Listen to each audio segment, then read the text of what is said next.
স্বাগত দীপ্ত সংবাদে আপনাদের সাথে আছে আমি তানিয়া আফরিন। শুরুতেই জানাবো সংবাদ শিরোনাম। শেখ হাসিনার কূটনৈতিক পাসপোর্টের সুবিধা শেষ, আলোচনার কেন্দ্রে ভারতে অবস্থানের প্রক্রিয়া। লেবাননে পেজারের পর ওয়াকিটকিতে বিস্ফোরণে নিহত 20, ইসরায়েলকে দায়ী করছে হিজবুল্লাহ।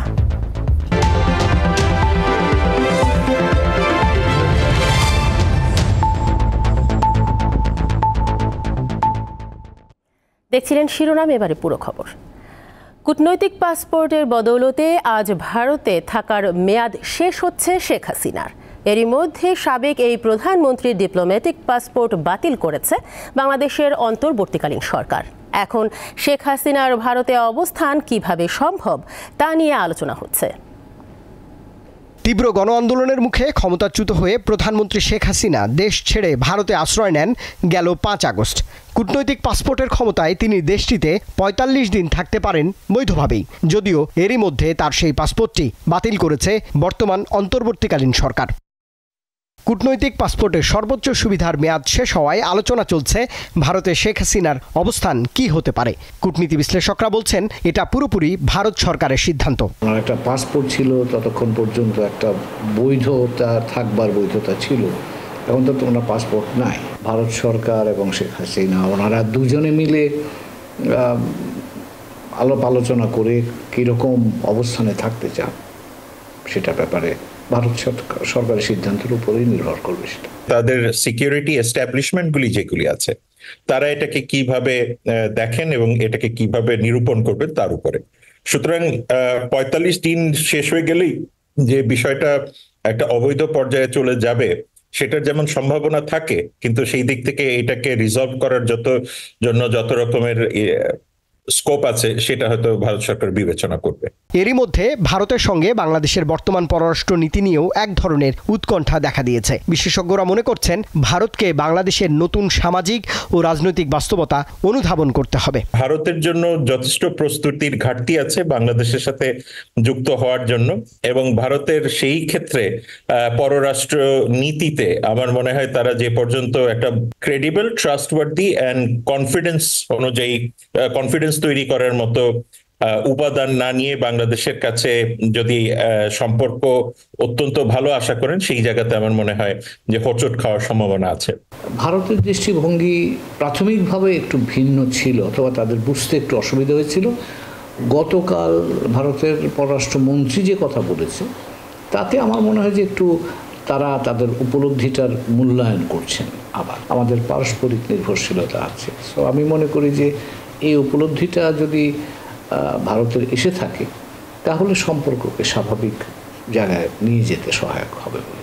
1975-এর 15 আগস্টের পরও ভারতে আশ্রয় নিয়েছিলেন সাবেক প্রধানমন্ত্রী শেখ হাসিনা। রুবায়েত হাসান, দীপ্ত সংবাদ, ঢাকা। ক্ষমতাচ্যুত আওয়ামী লীগ সরকারের ভূমিমন্ত্রী ও প্রধানমন্ত্রী শেখ হাসিনার ঘনিষ্ঠ সহযোগী সাইফুজ্জামান চৌধুরী বিদেশে কোটি কোটি ডলারের সম্পত্তি গড়েছেন। আল জাজিরার এক অনুসন্ধানী প্রতিবেদনে তার এসব সম্পদের তথ্য উঠে এসেছে। বুধবার রাতে দ্য মিনিস্টার্স মিলিয়নস শিরোনামের প্রতিবেদন প্রকাশ করে আল জাজিরা। প্রতিবেদন অনুযায়ী শুধু যুক্তরাজ্যে 360টি বাড়ির মালিক সাবেক এই ভূমিমন্ত্রী।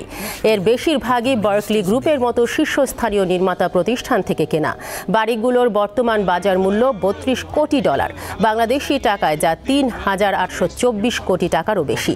এর বাইরে যুক্তরাষ্ট্র ও দুবাইয়ে তার সম্পদ রয়েছে বলে তথ্য দেয়া হয় এই প্রতিবেদনে। বলা হয় সাইফুজ্জামান দেশের বাইরে এই সম্পদ তার নির্বাচনী হলফনামা ও ট্যাক্স ফাইলে গোপন করেছেন। লন্ডনে সাইফুজ্জামান চৌধুরীর সম্পদ দেখাশোনা করেন চট্টগ্রামের রিপন মাহমুদ। দেশের যেসব এলাকা আইনশৃঙ্খলা পরিস্থিতি নিয়ন্ত্রণে নেই সেই সব স্থানে সেনাবাহিনীকে ম্যাজিস্ট্রেসি ক্ষমতা দেওয়ার পরামর্শ দিয়েছেন বিএনপির মহাসচিব মির্জা ফখরুল ইসলাম আলমগীর। সকালে ঠাকুরগাঁওয়ে বৈষম্য বিরোধী ছাত্র জনতার আন্দোলনে শহীদ ও আহতদের পরিবারের সদস্যদের সাথে সাক্ষাৎ ও সহায়তা প্রদান অনুষ্ঠানে তিনি আবারও দ্রুত নির্বাচন দেওয়ার তাগিদ দেন। আমি মনে করি যে সেই সমস্ত এলাকাতে যাওয়া দরকার যে সমস্ত এলাকাতে নিয়ন্ত্রণের বাইরে চলে গেছে, কিন্তু যে সমস্ত এলাকাতে শীতপুর আছে, শান্তিপূর্ণ আছে, যেখানে রাজনৈতিক নেতা কর্মীরাই সমস্ত বিষয়গুলোকে নিয়ন্ত্রণ করছেন, সেইখানে এই ম্যাজিস্ট্রেট পাওয়ার দিয়ে আবার নতুন সমস্যা তৈরি করা সম্মুখীন হবে না, বুদ্ধিমানের কারণে। আমি তাই অন্তর্বর্তীকালীন সরকারকে অনুরোধ করব তারা বিষয়টি পুনর্বিবেচনা করবেন এবং কখনোই এমন কোনো ব্যবস্থা নেবেন না যেটা সামগ্রিকভাবে তাদের জন্য বুমেরাং হবে, দেশের মানুষের জন্য একটু বুমেরাং হয়ে যাবে। ঢাকা বিশ্ববিদ্যালয়ের ফজলুল হক হলে পিটিয়ে এক যুবককে হত্যার ঘটনায় শাহবাগ থানায় মামলা করেছে বিশ্ববিদ্যালয় কর্তৃপক্ষ। এই ঘটনায় 7 সদস্যের তদন্ত কমিটি গঠন করা হয়েছে। নিহতের নাম তোফাজ্জল হোসেন, তার বয়স 32 বছর। ঢাকা বিশ্ববিদ্যালয়ের ফজলুল হক মুসলিম হলে গত রাতে তোফাজ্জল হোসেন নির্যাতনের শিকার হন। নিহত তোফাজ্জলের বাড়ি বরগুনার পাথরঘাটা উপজেলার কাঁঠালতলী ইউনিয়নে। ঢাকা মেডিকেলের মর্গে তার মরদেহ শনাক্ত করেন বন্ধু বেলাল গাজী। তিনি গণমাধ্যমকে জানিয়েছেন, বরিশাল বিএম কলেজ থেকে অ্যাকাউন্টিংয়ে মাস্টার্স করলেও মানসিক সমস্যার কারণে তোফাজ্জল কোনো কাজকর্ম করছিল না। ঢাকার বিভিন্ন জায়গায় ভবঘুরের মতো বেড়াতো সে। তাকে চোর সন্দেহে আটক করে শিক্ষার্থীরা। জাহাঙ্গীরনগর বিশ্ববিদ্যালয়ের কিছু শিক্ষার্থীর মারধরের শিকার বিশ্ববিদ্যালয় শাখা ছাত্রলীগের সাবেক সাংগঠনিক সম্পাদক শামীম আহমেদ হাসপাতালে মারা গেছেন। বুধবার সন্ধ্যায় শামীমকে বিশ্ববিদ্যালয়ের প্রান্তিক গেট এলাকায় দেখতে পান কয়েকজন শিক্ষার্থী। এ সময় উপস্থিত বিক্ষুব্ধ কয়েকজন তাকে মারধর করে প্রক্টর অফিসে নিয়ে যায়। পরে প্রক্টোরিয়াল বডি তাকে পুলিশের কাছে সোপর্দ করে। এরপর গুরুতর আহত অবস্থায় শামীমকে সাভার গণস্বাস্থ্য হাসপাতালে ভর্তি করা হয়। রাত 11টার দিকে চিকিৎসাধীন অবস্থায় মৃত্যু হয় শামীমের। নিহত শামীম বিশ্ববিদ্যালয়ের 39তম ব্যাচের শিক্ষার্থী ছিলেন। তার বিরুদ্ধে গত 15 জুলাই রাতে ভিসির বাসভবনে বৈষম্য বিরোধী ছাত্র আন্দোলনের শিক্ষার্থীদের ওপর হামলার অভিযোগ ছিল।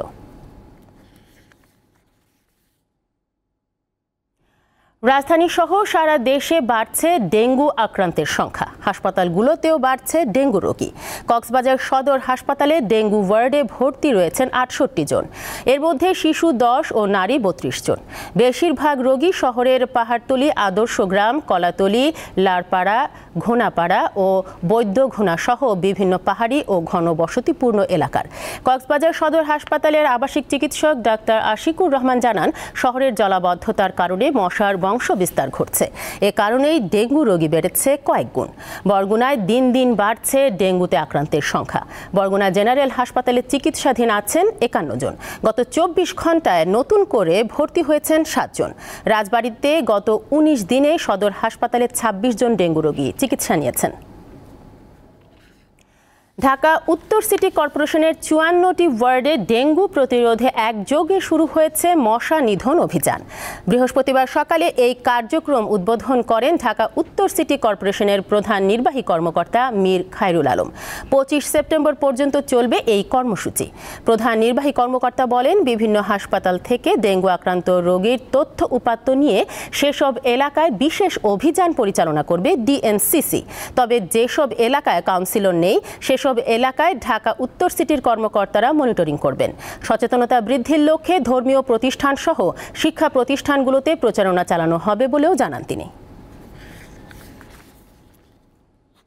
মশা বাইট করেছে এবং কোথা থেকে সে রোগাক্রান্ত হয়েছে সেই সোর্সটাকে আইডেন্টিফাই করে আমরা মূলত ইন্টারভেনশনটা করে থাকি।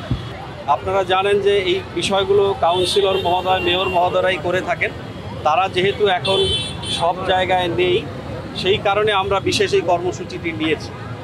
আমরা বিশ্বাস করি ডেঙ্গু বাড়লেও এটা কিন্তু বিগত বছরের মতো ওই অবস্থায় যায়নি, কিছুটা বেড়েছে। আমাদের এই ইন্টারভেনশনের ফলে এটা কাম ডাউন হবে আমরা আশা করছি। সেনাবাহিনীকে বিচারিক ক্ষমতা দেওয়ার পর থেকে গাজীপুর ও সাভারের শিল্পাঞ্চলগুলোতে শান্তিপূর্ণ পরিবেশ বিরাজ করছে। গাজীপুরের প্রায় সব কারখানায় কাজে যোগদান করেছেন শ্রমিকরা। শ্রমিকদের নিরাপত্তা নিশ্চিতে আইনশৃঙ্খলা রক্ষাকারী বাহিনীর সদস্যরা টহল অব্যাহত রেখেছে। শিল্পাঞ্চল আশুলিয়ার অধিকাংশ পোশাক কারখানায় উৎপাদন চলছে, তবে এখনও বন্ধ রয়েছে 22টি কারখানা। এর মধ্যে অনির্দিষ্টকালের জন্য শ্রম আইনে বন্ধ রয়েছে 16টি, বাকি 6টি কারখানায় দেয়া হয়েছে সাধারণ ছুটি।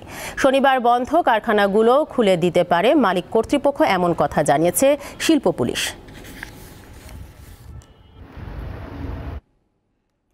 বন্যা পরবর্তী পুনর্বাসন কার্যক্রমের অংশ হিসেবে ক্ষতিগ্রস্তদের 10,000 মুরগির বাচ্চা দিচ্ছে কাজী ফার্মস। এর বিতরণ কার্যক্রম পরিচালনা করবে শেরেবাংলা কৃষি বিশ্ববিদ্যালয়ের বৈষম্য বিরোধী ছাত্র আন্দোলনের শিক্ষার্থীরা। এ উপলক্ষে বৃহস্পতিবার এক অনুষ্ঠানের আয়োজন করা হয়। বলা হয় 10,000 মুরগির বাচ্চার মধ্যে 5,000 দেয়া হবে ফেনীর সোনাগাজীতে, আর বাকি 5,000 দেয়া হবে কুমিল্লার বুড়িচংয়ে। এতে বন্যায় ক্ষতিগ্রস্ত ক্ষুদ্র খামারি সহ অন্তত 1,000 পরিবার উপকৃত হবে। অনুষ্ঠানে শেরেবাংলা কৃষি বিশ্ববিদ্যালয়ের উপাচার্য অধ্যাপক আব্দুল লতিফ ও কাজী ফার্মসের পরিচালক কাজী জাহিন হাসান সহ সংশ্লিষ্টরা উপস্থিত ছিলেন। আগামীতে কৃষি গবেষণা ও উন্নয়নে যৌথভাবে কাজ করার কথা জানান তারা।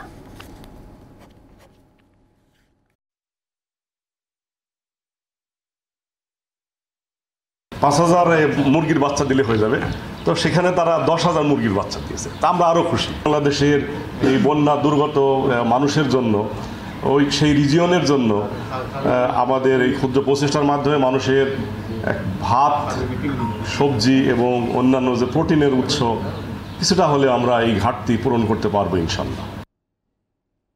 আন্তর্জাতিক প্রসঙ্গ। লেবাননে পেজারের পর এবার বিভিন্ন স্থানে ওয়াকি-টকি বিস্ফোরণের ঘটনা ঘটেছে। এতে প্রাণ গেছে 20 জনের আর আহত হয়েছে 450 জন। বুধবার লেবাননের বিভিন্ন স্থানে ওয়াকি-টকিগুলো বিস্ফোরিত হয়। মঙ্গলবার পেজার বিস্ফোরণে নিহত ব্যক্তিদের জানাজার জন্য জড়ো হন অনেকেই। ঠিক তখনই বিরাট বিস্ফোরণে এলাকাটি কেঁপে ওঠে। এর আগে মঙ্গলবার হিজবুল্লাহর সদস্যদের ব্যবহার করা কয়েক হাজার পেজার একযোগে বিস্ফোরিত হয়। এতে 2 শিশুসহ 12 জন নিহত হয়। আহত হয় প্রায় 3,000 জন। 2 দিনের বিস্ফোরণের ঘটনা ইসরায়েলকে দায়ী করেছে হিজবুল্লাহ। ঘটনার পর নিজেদের সেনাদের প্রশংসা করে ইসরায়েলি প্রতিরক্ষা মন্ত্রী ইয়োভ গ্যালান্ট বলেন, যুদ্ধের একটি নতুন অধ্যায়ের সূচনা পর্বে রয়েছেন তারা।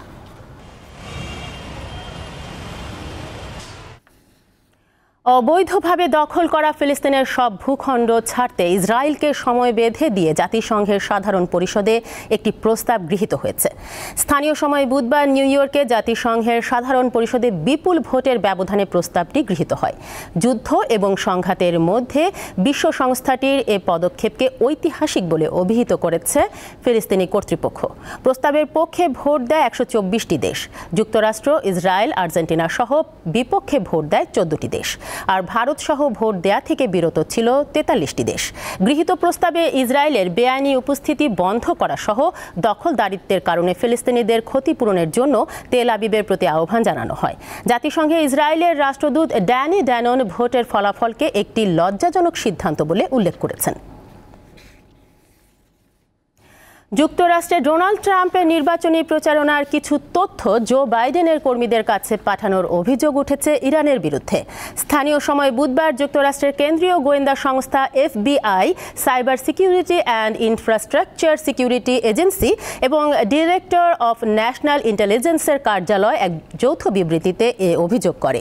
বিবৃতিতে বলা হয়, গত জুন মাসের শেষ থেকে জুলাই মাসের প্রথম দিকে ট্রাম্প শিবিরের কিছু তথ্য চুরি করে ইমেইলে বাইডেনের নির্বাচনী প্রচারণার সঙ্গে যুক্ত কিছু ব্যক্তির কাছে পাঠানো হয়েছিল। তবে এসব মেইল যারা পেয়েছিলেন তারা হ্যাকারদের উত্তর দিয়েছিলেন কিনা সেই বিষয়ে কোনো প্রমাণ পাওয়া যায়নি। গত 21 জুলাই ডেমোক্রেটিক পার্টির প্রেসিডেন্ট প্রার্থীর পদ থেকে সরে দাঁড়ান বাইডেন।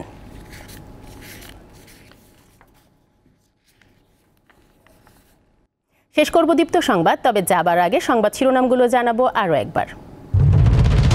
শেখ হাসিনার কূটনৈতিক পাসপোর্টের সুবিধা শেষ, আলোচনার কেন্দ্রে ভারতে অবস্থানের প্রক্রিয়া। লেবাননে পেজারের পর ওয়াকি-টকিতে বিস্ফোরণে নিহত 20, ইসরায়েলকে দায়ী করছে হিজবুল্লাহ। এই ছিল এখনকার মতো। পরবর্তী নিউজ আপডেট বিকেল 4টায়। দর্শক, আরও তথ্য ও বিনোদনের খবর পেতে যুক্ত থাকুন দীপ্তর ডিজিটাল প্ল্যাটফর্মগুলোতে। ধন্যবাদ সবাইকে।